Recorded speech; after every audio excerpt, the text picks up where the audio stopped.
My name is Janice Aldridge. Welcome to Ponderosa Pond.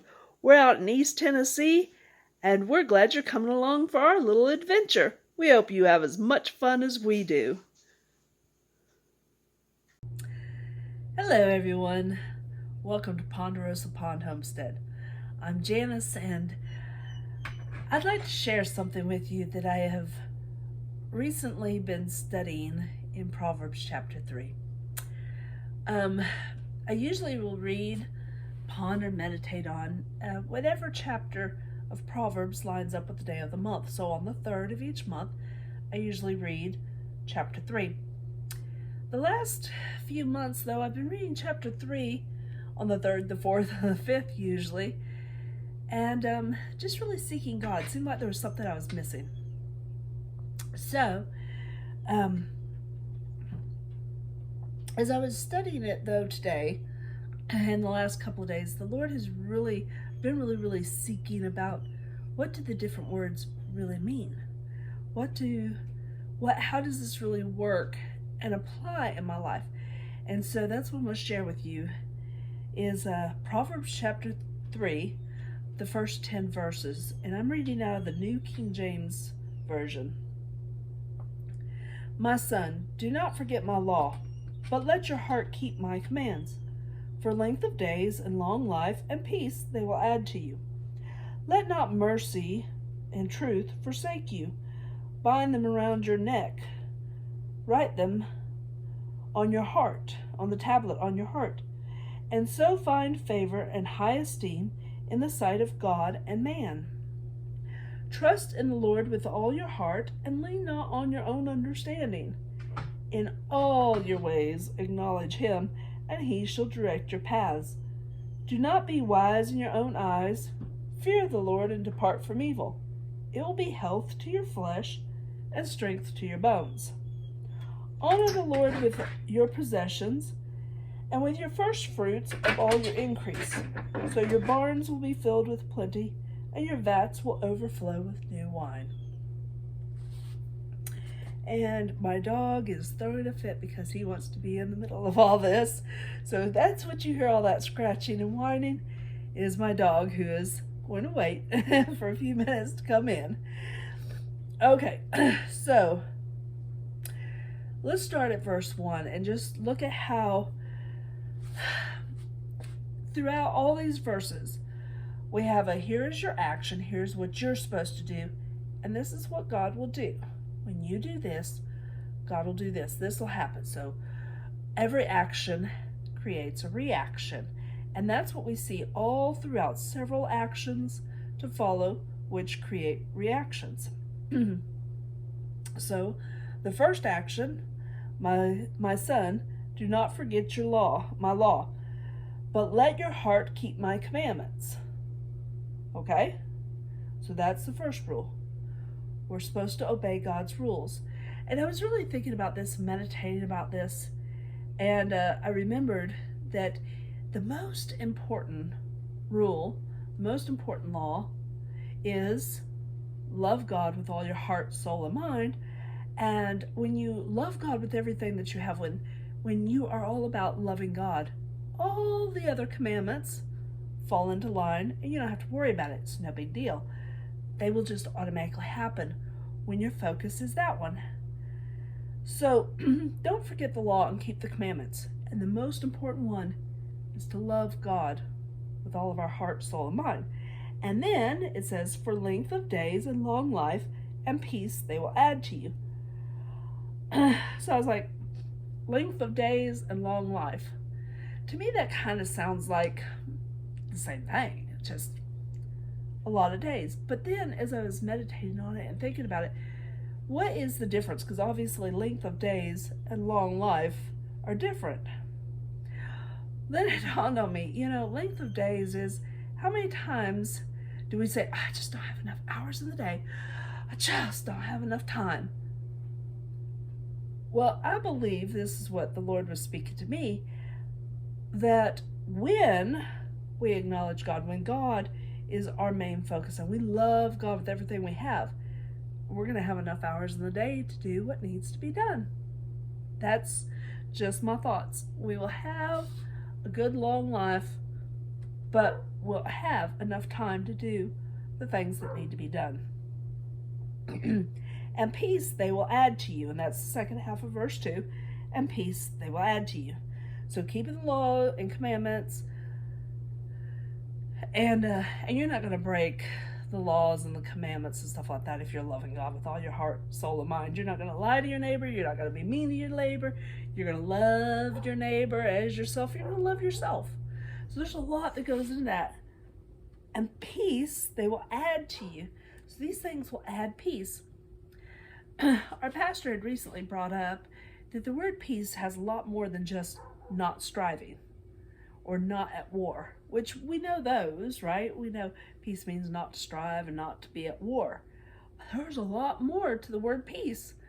And when you look at it in this, it's like, wow, it goes along with a lot of other things that I've been studying in the Bible. Other Bible studies we'll look at later. But peace also means not just peace like from your enemies or to not be fighting and striving with your enemies, but peace is like, well, your health of your body. When your body is at peace, it's well, you're healthy, things go well with you. So that's part of peace. The other part of peace is like your finances. You're not stressed over your finances. You have enough money, you have a budget, you have whatever's working, whatever it takes to make things work well with your money. You have enough, you see you have enough, you are prosperous with what you have. So there's the health, there's the money aspect, there's like the emotional aspect. When you are at peace, when you have peace, you're happier. You're happy. You're not stressed. You're not upset. You're not angry and frustrated. So there's a whole lot that goes to the word peace. As I continued my study about peace, went with what the pastor had said and started studying more about the word peace itself and what the definitions were. I also came across the fact that the word in Hebrew for peace is shalom.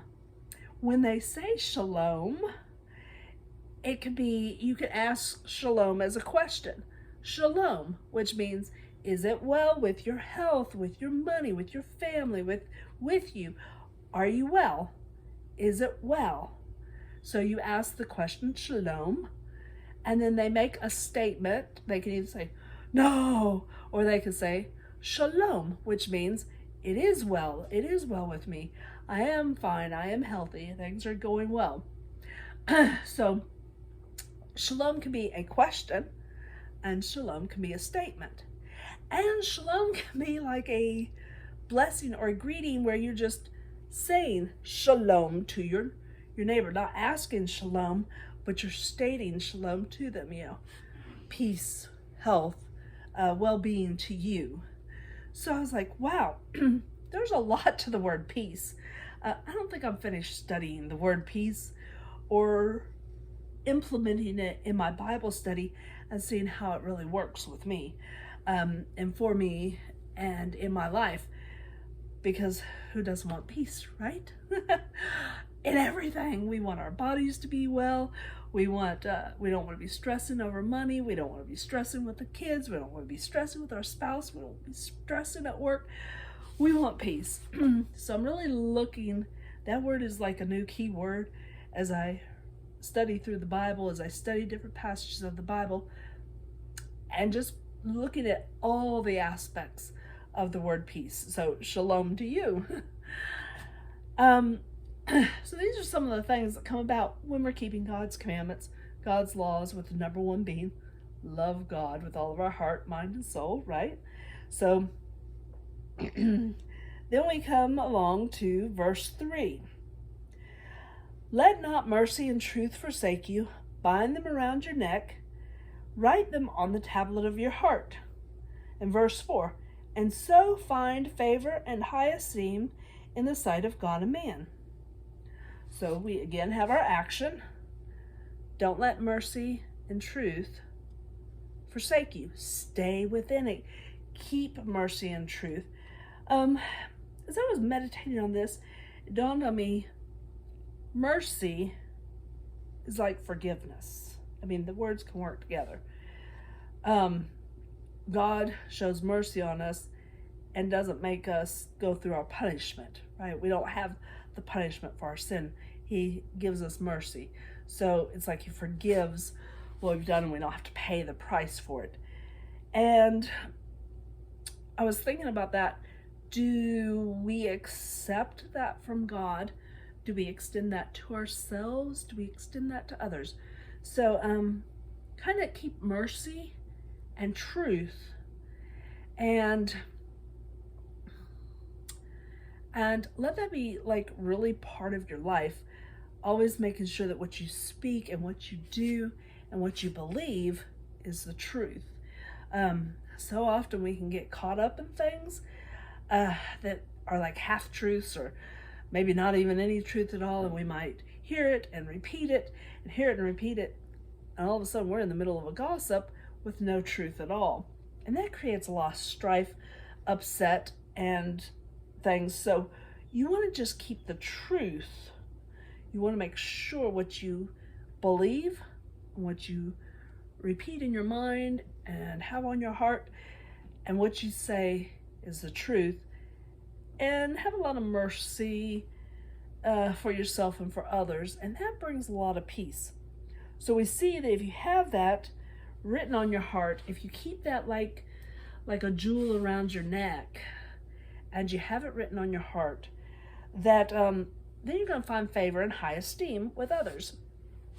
So let me give you an example. I knew this lady. She didn't go to church. She didn't claim to be a Christian or anything. She actually worked, not the state that I live in now, but she worked for another state in the tax department. Now, she could have gone around and written fines for businesses all over the place. She had, about 25% of the state, I guess. She would go around, and when they didn't have the right forms filled out, she would go to those businesses, fill out the forms, get them lined up, get things the right way, make sure that the businesses were doing right. She could have written, she wasn't required to, but she could have written out fines, and she could have made their life miserable, and she could have forced them to come in, but the state allowed her to travel, and so she did. So she was part of the tax department. She was a tax collector. She was making sure that they were collecting their sales tax, paying their sales tax, paying their business tax, all this. And believe it or not, people liked her. She also had a very strict policy about gossip. She did not talk about her work. She did not talk about other businesses. And she did not talk about personal stuff, people's personal stuff. She did not do gossip. She wouldn't listen to gossip. She would not, if you started doing something that she thought was gossip, she'd just stop. We don't need to talk about that. Don't go there. Change the subject. She was very strict about it. In her presence, there was no gossip. So when she died, and I had known her for several years before she passed away, when she died, they had to get the largest church in town, and it was full. Lots and lots of people came from all around, not just our town, not just the county, but all the counties around for her funeral, because she was held in high esteem, a tax collector.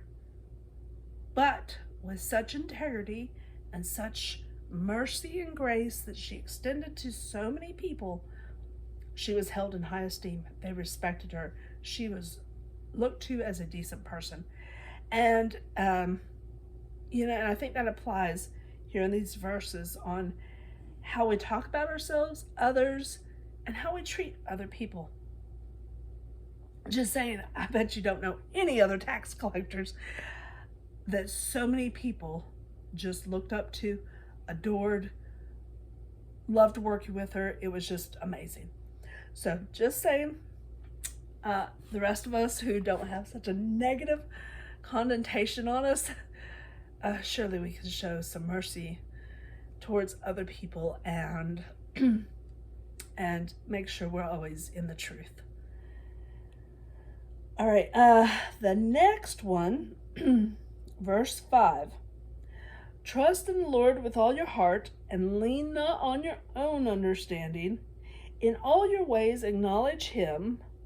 And then the second half of verse 6 is, and he shall direct your paths, being God. God shall direct your paths. Okay, so do we really trust God with our hearts? You know, I've been going through a situation and it was like, I would think I'd turned it over to God and then I'd be worrying and worked up over it again. And God's like, I'm just going to let me have this. I thought you were going to let me take care of this. I actually know what I'm doing. So, do we really trust God? Do we trust God with all parts of our life? Do we lean on our own understanding on, hey, if we do this and we do this and we do this and we do this, maybe the problem won't be so bad? Or do we really acknowledge that God has the best plan and let God work things out? I have seen miracle after miracle after miracle when I get me out of the way and say, I'm not going to try to solve this problem. I'm not going to solve this problem. I'm going to trust God with this. And that's when I start seeing miracles. That's when I'm like, wow, how did that ever come about? Wow, this is just so amazing. But God can work miracles. We just need to stop back and look to God to work the miracle and to fix things. Expect God to do that. Acknowledge that God is doing that God is working out the situation. So he will direct our paths if we're not trying to fix our path ourselves. God will direct our paths. But so often we kind of get in the way. I know I'm bad about that. Just saying, if we stop trying to direct our own paths and let God do it and acknowledge that God is directing our paths, that God is working in our lives, God can work out all these bad situations, all these good situations, every little thing in our life. It is amazing. Let me share an example. My dog, who's out there barking right now at something, he kept trying to leave the yard, and we have acreage, but he would leave and then he'd get lost, and it'd be a couple days and we'd be searching for him when we bring him home. Well, he just wouldn't stop, and I tried many different things. We had gotten advice from lots of people. We were trying lots of different things. We had him chained up, and had it chained up so he could get off the chain after we left the yard, and that seemed to work okay some, but then it wasn't, and it was a mess. So I sat down one day and I just prayed and I said, God, I have done all that I know to do. I've run out of ideas. I have tried many tricks that lots and lots of people have tried, and I cannot keep him on the property. I need help. He decided that he'd just stay on the property. I mean, it was like all of a sudden the dog just, I'm gonna stay on the property. And and I was like, wow, really? Okay. Just happened. Only God can work miracles. And a lot of things that I have trouble with, even if I have experience on how to fix them and it's just not working out, if I just sit down and I actually turn something over to God and say, I'm going to trust you, God works out the miracles. Just saying, try it. I don't always do that. I'm not really that good about it. I seem to always try to do it under my own power first. But when I turn it over to God, He does miracles. Okay, so now we get down to verse 7. We're on verse 7 now. Okay, do not be wise in your own eyes. Fear the Lord and depart from evil. It will be health to your flesh and strength to your bones. Okay, so verse 7 and 8. Do not be wise in your own eyes. Fear the Lord and depart from evil. So on another Bible study I was doing in another part of the Bible, God pointed out that I was sinning, I was doing wrong. If I was not acknowledging God and giving God credit and seeking God, and if I wasn't doing that, if I was like, woe is me, the world's out to get me, and I've got this problem, and what am I going to do, and all this, and then that was sin. And totally changed my outlook on things, and I started changing how I was doing things and saying, okay, God, I am going to trust you. I know you have this. I know you can take care of this. And instead of trying to be wise in my own eyes and doing it my own way, when I fear the Lord, when I actually have that quote-unquote fear of the Lord, which is a good whole nother Bible study right there. But when I'm actually trusting, seeking, obeying God, trusting, seeking, and obeying God, then I'm departing from evil. Then I'm resisting evil. Then evil has to flee. Then my life is a whole lot better. So it will be health to your flesh and strength to your bones. And let's just say, a whole different attitude on, am I leaning on my own understanding, on my own way of doing things, or completely trusting God? And it's really one or the other. If you're just like kind of trusting God and kind of trusting yourself, you're really trusting yourself. That's just something I've found in my own life a lot. So, turning things completely over to God, just turning it all over to God, and actually trusting God, and obeying God. And obeying God is not trying to figure it out on your own, but seeking God, listening to Him, and doing what He says, no matter how crazy it is. Okay, now we're down to verse 9 and 10. And I do some more research on these words too, so just trying to figure out how to apply this in my life. Verse 9, honor the Lord with your possessions and with the first fruits of all your increase. So your barns will be filled with plenty and your vats will overflow with new wine. So the first thing I was like, how do I honor the Lord with my possessions? So I started looking up definition of honor. What does that mean? Because this is a verb. And so honor can be a verb or it can be a noun. But I was really focusing in on the verb parts of the definition. So I looked up definitions. I looked up in several different dictionaries and tried to figure things out. Bible dictionaries, our dictionaries, the world dictionaries, whatever. Just what does it mean to honor someone? And basically what I found was, like, if you honor with an award, or you honor with a plaque, or you honor with a title, you give that to the person. You give them an award. You honor them, you give them an award. You honor them, you give them a medal. So, honor God with all your possessions is give God all your possessions.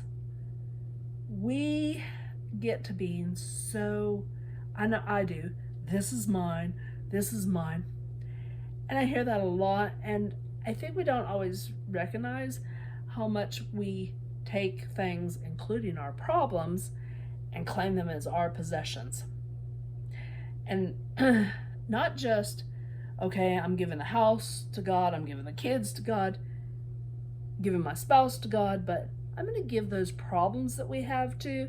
When I can't get the kids to do the homework, when I can't lose that 10 pounds, when I gain 10 pounds and still can't lose it, when the husband and I are at a disagreement, give everything to God.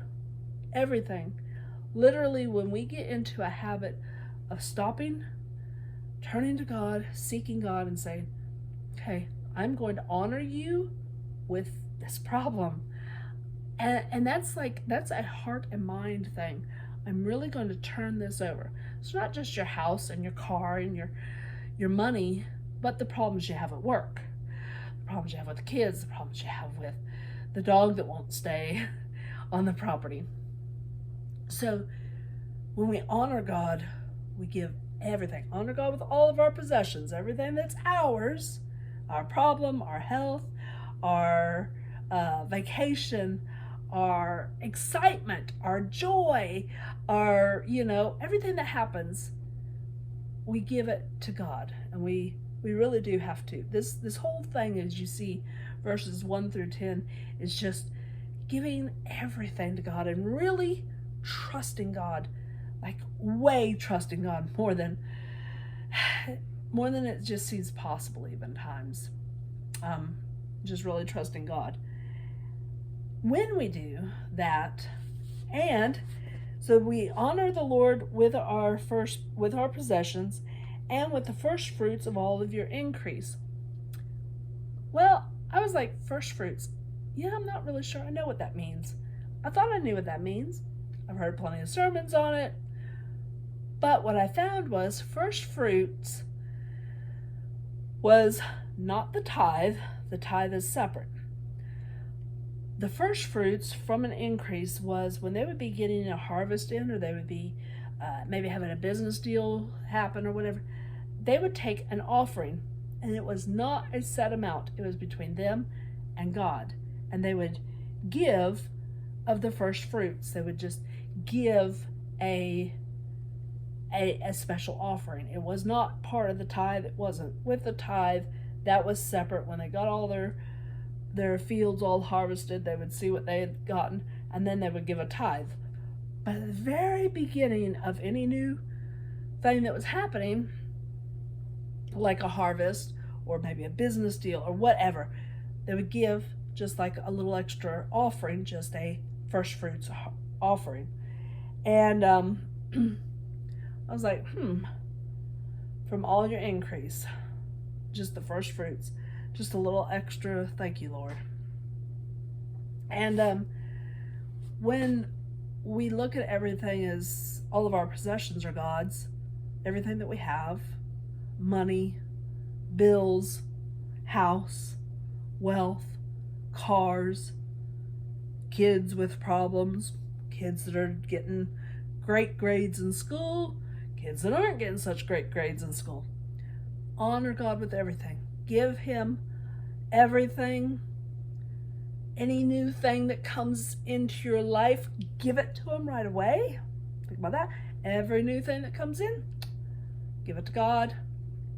Continuously trusting God.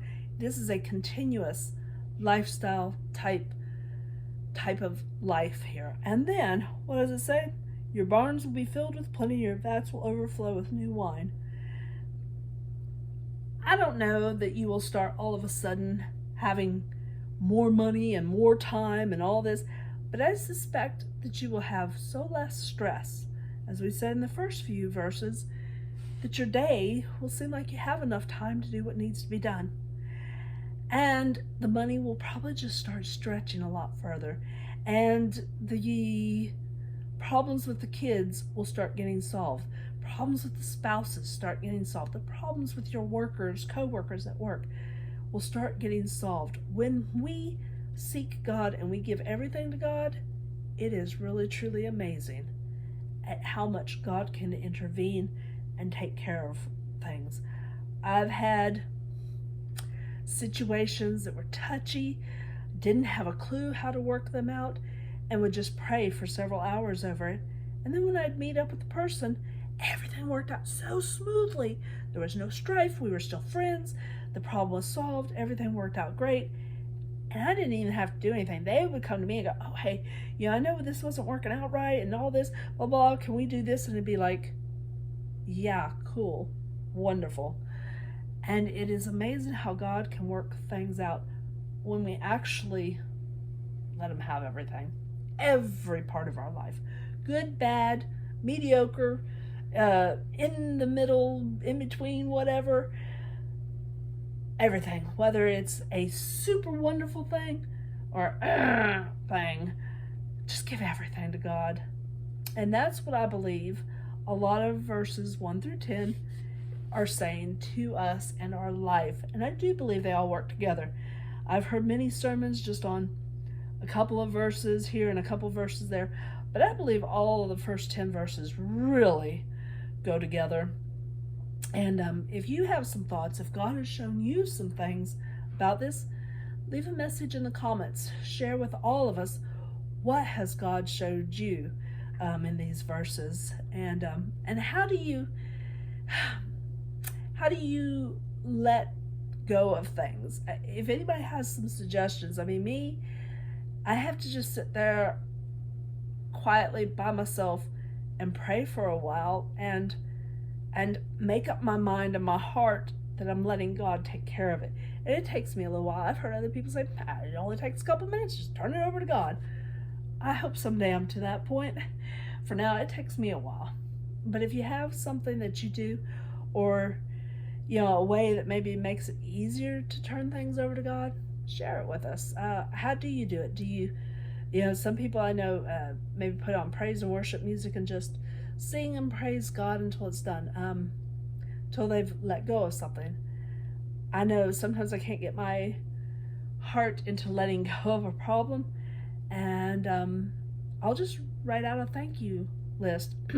I'll just start writing out, thank you God for this, thank you God for this, thank you God for this.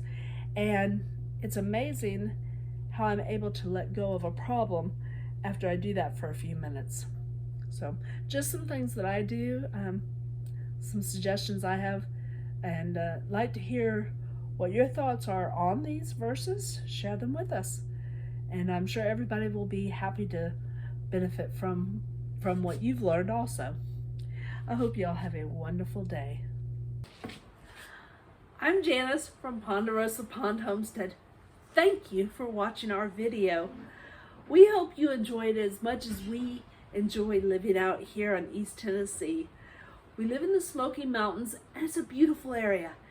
We do most of our videos from our homestead, but we do occasionally just in the surrounding areas also. So if you would like to see more of these videos, then subscribe to our channel and ring that little notification bell. That way YouTube will let you know every time we upload a new video. We hope you enjoy them as much as we do. You all have a wonderful day.